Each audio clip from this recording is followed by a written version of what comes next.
Studio कसमा मरार। केलावा के पतावा पर लिखत लेटर देखी छठी मैया कर दी है सिग्नेचर में हरारू मिली बेटर में हरारू मिली बेटर हरारू मिली बेटर में हरारू मिली बेटर।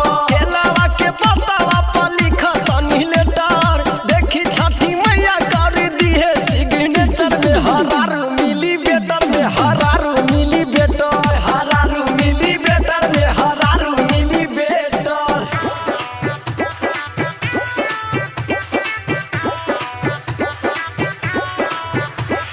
डीजे अरमान अदापुर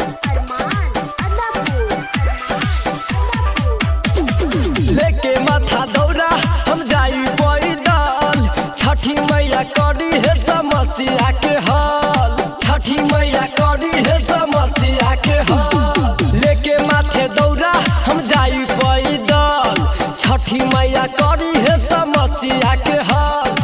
उनका से बावर के हूँ नइखे पर मोटर उनका से बावर के हूँ नइखे पर मोटर में हरारू मिली बेटर में हरारू मिली बेटर हरारू मिली बेटर में हरारू मिली बेटर।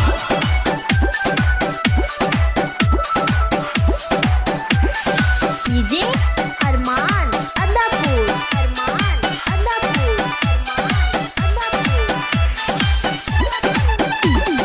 टाइगर संदीप संगे जय है नीतीश मनीष राजेश पिंटुली है आशीष मनीष राजेश पिंटुली है आशीष।